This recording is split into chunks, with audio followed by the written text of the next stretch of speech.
Hello and welcome to Written Words. I'm Helen and welcome to a rather seasonal video. I've been wanting to make this video for some time and it seemed about right to make it at this time of year. It's special because it's set at Christmas and its subtitle is A Christmas Rhyme. And it's also special to me because it was written by Thomas Cooper, who grew up in the town where I live. And in the poem, he describes the Christmas festivities at a large hall not far from the town. The hall is Torksey Hall, and Torksey today is really just a small village, but it is a place with a huge history and it has been a very important location in the past, going back to Roman times and beyond, because of its location on the banks of the River Trent, which was a navigable river and was very important for transport in the past. And Torksey Hall, or Torksey Castle as it's known locally, in this poem is the home of Sir William de Torrold. He is the Baron who lives in Torksey Hall. And he is throwing a party for Yuletide or Christmas. And lots of the local people from all walks of life come to join in the celebrations. The poem has a lot in common with the Canterbury Tales. In the Canterbury Tales, there is a group of very diverse people who come together with a common purpose, and they are travelling together and sharing their different stories along the way. And the same is true in this poem, The Baron's Yule Feast, because the different people who come to the Yuletide celebrations all share their different stories along the way. So there are sad stories, there are funny stories, there is lots of entertainment, and there is lots of pause for thought too, all wrapped up in Cooper's very eloquent poetry. It's a very long poem. It's actually 50 pages long, so I'm not going to include the whole thing in this video. I'm going to make it a series of videos which I will put up throughout the Christmas season. And it works quite well that way because it is made up of lots of different stories, so each video will have different stories in it. At the beginning of the poem, Cooper includes a dedication to the Countess of Blessington. The Countess of Blessington was an important figure in the literary world at that time. She lived in London and held literary salons in her home, which were attended by some of the great writers of the day. And so Cooper begins his poem with a brief word of thanks in verse to the Countess of Blessington. Lady, receive a tributary lay from one who cringeth not to titled state, conventional, and lacketh will to prate of comeliness, though thine, to which did pay the haughty child his tuneful homage, may no minstrel deem a harp theme derogate. I reckon thee among the truly great and fair, because with genius thou dost sway the thought of thousands, while thy noble heart with pity glows for suffering, and with zeal cordial relief and solace to impart. Thou didst, while I rehearsed toil's wrongs, reveal such yearnings, plead, let England hear thee plead with eloquent tongue, that toil from wrong be freed. So that's Cooper's little word of thanks to the Countess of Blessington, and then there follows what he calls an advertisement. It's a brief explanation of why he's writing this poem. And in this advertisement he also makes mention to his childhood friend Thomas Miller, who also grew up in Gainsborough and went on to be a very talented writer. If you're interested to know more about Thomas Miller, I have made some other videos about him and his work as well. So here is the advertisement. Several pieces in the following rhyme were written many years ago and will be recognised by my early friends.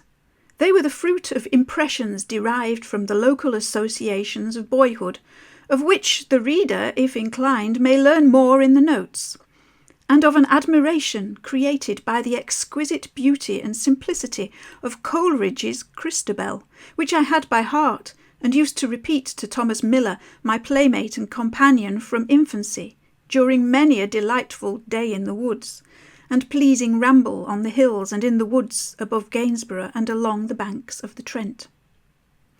I offer but one apology for the production of a metrical essay composed chiefly of imperfect and immature pieces, the ambition to contribute towards the fund of Christmas entertainment, in which agreeable labour I see many popular names engaged, and among them one the most deservedly popular in the literature of the day.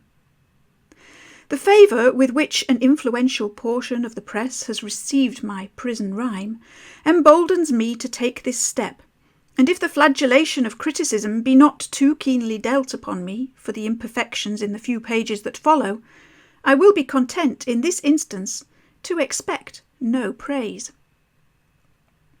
134 Blackfriars Road, December the 20th, 1845. So if my maths is correct, that means the Baron's Yule Feast was published 180 years ago this year. And I do wonder whether the work he refers to as the most deservedly popular in the literature of the day may perhaps be Dickens' A Christmas Carol, which was published 2 years before this one.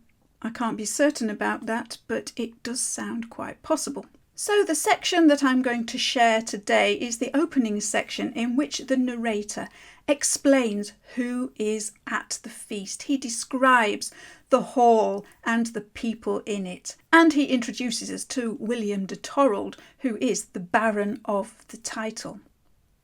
Cooper does include some notes at the end of his poem, so I will include those notes in the description in case they are of interest to you. So here is the opening section of The Baron's Yule Feast, a Christmas Rhyme by Thomas Cooper. Canto 1. Right beautiful is Torksey Hall, adown by meadowed Trent. Right beautiful that mouldering wall, and remnant of a turret tall, shorn of its battlement. For while the children of the spring blush into life and die, and summer's joy-birds take light wing when autumn mists are nigh, and soon the year a winterling with its fallen leaves doth lie, that ruin grey, mirrored alway deep in the silver stream, doth summon weird-wrought visions vast that show the actors of the past, pictured as in a dream. Meseemeth now before mine eyes the pomp-clad phantoms dimly rise, till the full pageant bright, a throng of warrior barons bold, glittering in burnished steel and gold, bursts on my glowing sight, and mingles with the martial train, full many of fair-tressed beauty vain, on palfrey and jennet, that proudly toss the tasselled rein, and daintily curvet, and war steeds prance, and rich plumes glance on helm and burgonet, and lances crash, and falchions flash of knights in tourney met. Fast fades the joust, and fierce forms frown that man the leaguered tower, nor quail to scan the kingly crown that leads the leaguering power. Trumpet and rescue ring, and soon he who began the strife is fain to crave one paltry boon, the thrall-king begs his life. Our fathers and their throbbing toil are hushed in pulseless death, hushed is the dire and deadly broil, the tempest of their wrath. Yet of their deeds, not all for spoil, is thine, O sateless grave. Songs of their brother hours shall foil thy triumph o'er the brave. Their bravery take and darkly hide deep in thy inmost hold. Take all their mailed pomp and pride to deck thy mansions cold. Plunderer, thou hast but purified their memories from alloy. Faults of the dead we scorn to chide, their virtues sing with joy. Lord of our fathers' ashes, list a carol of their mirth, nor shake thy neve, chill moralist, to check their sons' joy birth. It is the season when our sires kept jocund holiday, and now around our chariot fires old Yule shall have a lay. A prison bard is once more free, and ere he yields his voice to thee, his song a merry song shall be. Sir Wilfrid de Thorold freely holds what his stout sires held before, broad lands for plough and fruitful folds, though by gold he sets no store. And he saith, from fen and woodland wolds, from marish, heath and moor, to feast in this hall, both free and thrall shall come as they came of yore. Let the merry bells ring out, saith he, to my lady of the foss. We will keep the birth-eve joyfully of our Lord who bore the cross. Let the merry bells ring loud, he saith, to St. Leonard's shaven prior. Bid thy losel monks that patter of faith show works and never tire. Saith the Lord of St. Leonard's, the brotherhood will ring and never tire, for a beck or a nod of the baron good. Saith Sir Wilfrid, they will for hire. Then turning to his daughter fair, who leaned on her father's carven chair, he said, and smiled on his peerless child, his jewel whose price no clerk could tell, though the clerk had told sea sands for gold. For her dear mother's sake he loved her well, but more for the balm her tenderness had poured on his widowed heart's distress, more, still more, for her own heart's grace, that so lovelily shone in her lovely face, and drew all eyes its love to trace, left all tongues languageless. He said, and smiled on his peerless child, Sweet bird, bid Hugh our seneschal, sent to St. Leonard's ere evenfall, a fat-fed beeve and 2 sheer sheep, with a firkin of ale that a monk in his sleep may hear to hum when it feels the broach, and wake up and swig without reproach. And the nuns of the foss for wassail bread, let them have wheat, both white and red, and a runlet of mead with a jug of the wine, which the merchant man vowed he brought from the Rhine. And bid Hugh say that their bells must ring a peal loud and long, while we chaunt heart song for the birth of our heavenly King. Now merrily the lady bells of the nunnery by the foss, say the hinds, their silver music swells like the blessed angel's syllables at his birth who bore the cross. And solemnly swells St. Leonard's chime, and the great bell loud and deep.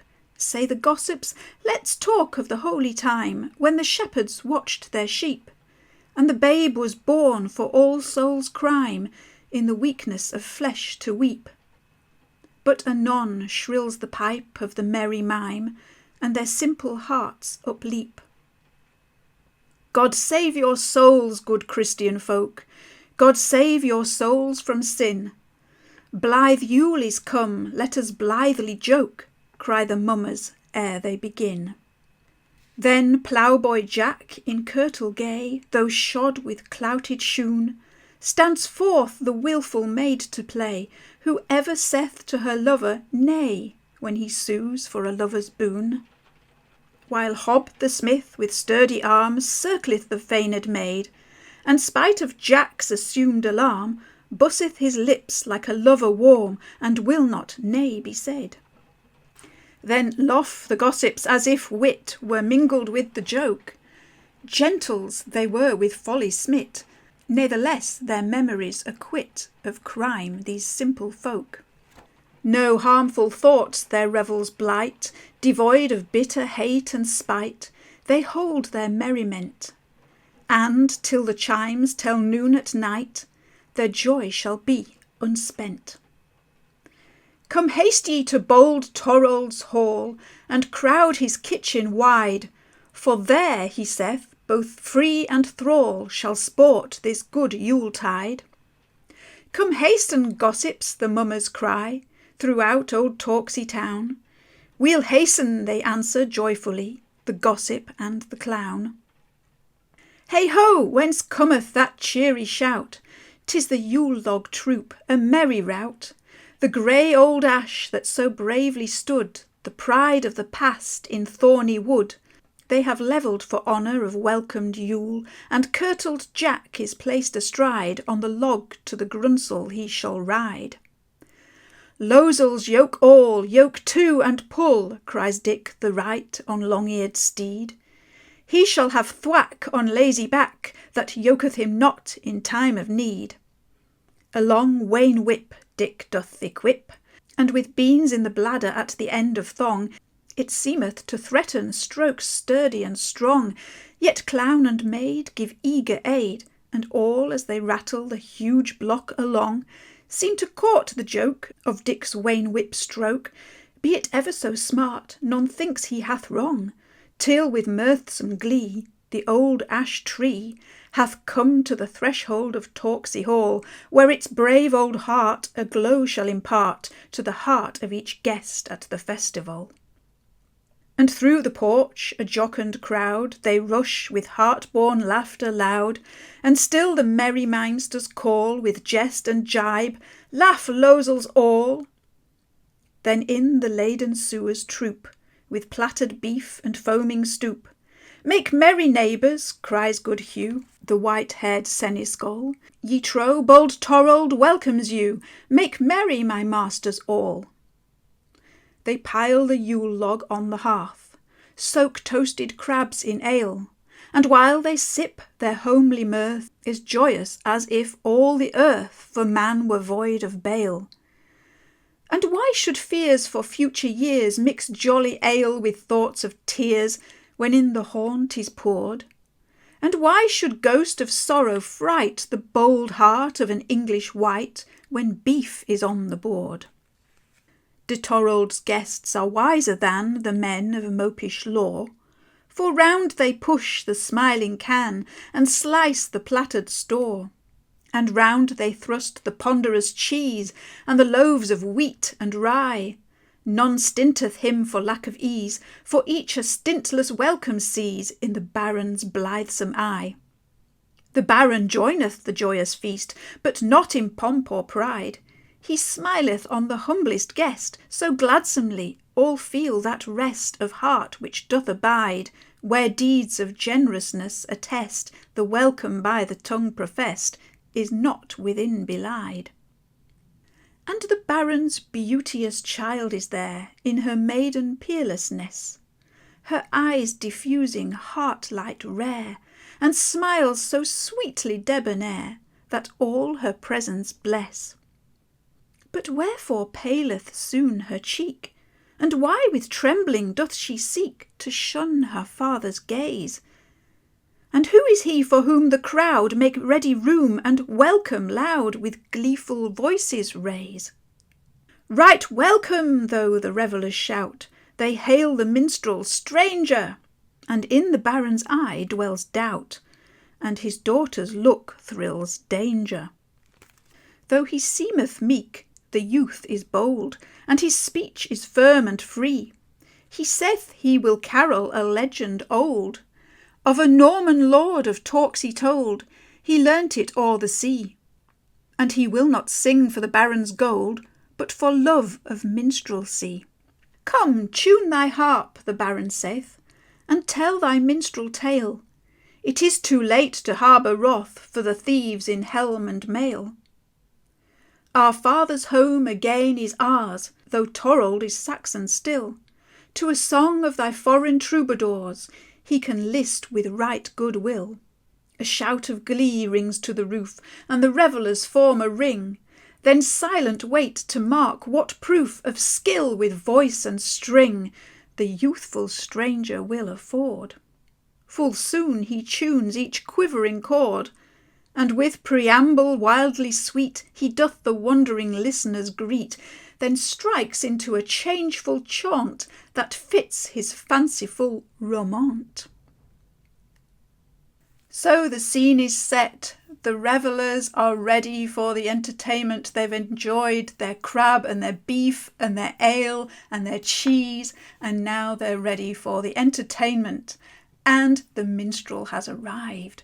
But there is something a little mysterious about him. What might that be?